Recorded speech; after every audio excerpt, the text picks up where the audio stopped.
Alors, j'ai écouté hier l'entretien entre André Berkoff et Michel Maffezoli, qui avait été directeur de thèse d'ailleurs d'Elisabeth Tessier il y a déjà 18 ans. Et même plus, 28 ans même, 93. Et alors lui, il nous parle beaucoup de saturation. Alors la saturation, n'est-ce pas, quand on veut expliquer pourquoi les choses doivent changer, il y aurait saturation. Eh bien moi, je m'oppose à l'idée de saturation. Est-ce que, par exemple, quand il y a un nouveau mandat, une nouvelle élection, ça a été fait du fait de la saturation? Pas du tout.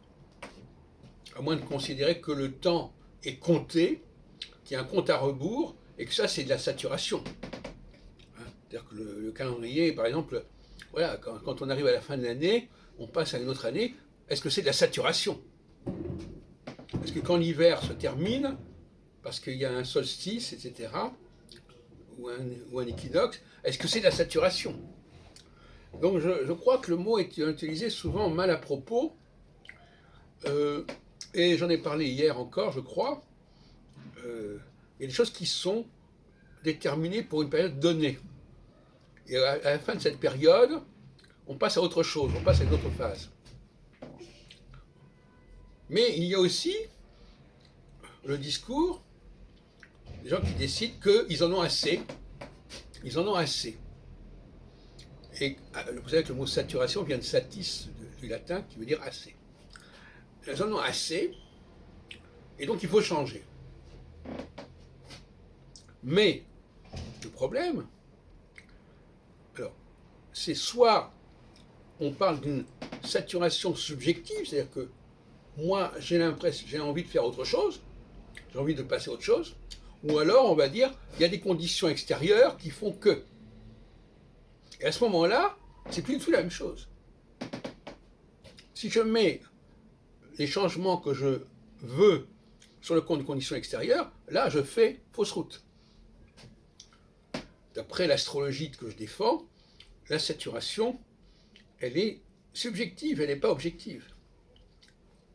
C'est-à-dire que j'en ai assez, non pas parce qu'il se passe ceci ou cela, mais parce que mon horloge interne veut que je passe à autre chose. Donc c'est pas la peine de mettre ça sur des conditions extérieures, alors que ce sont des conditions intérieures qui ont joué. Là aussi, il y a un problème au niveau de la relation humaine et de la relation sociale. Il ne faut pas expliquer tout ce qui se passe, mettre sur le compte des autres ce qui est sur notre compte à nous, personnellement. Et c'est souvent ce qui se produit. Grâce à l'astrologie mémorielle, notamment, on évite ce genre de comportement.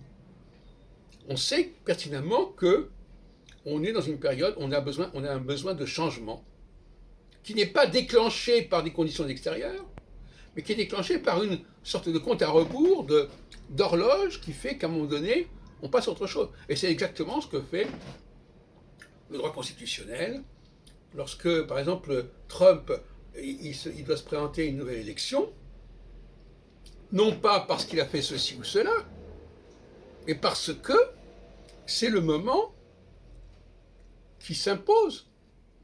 C'est prévu, il y a 4 ans pour être... le mandat est de 4 ans, il n'est pas de 5 ans. Voilà, c'est terminé.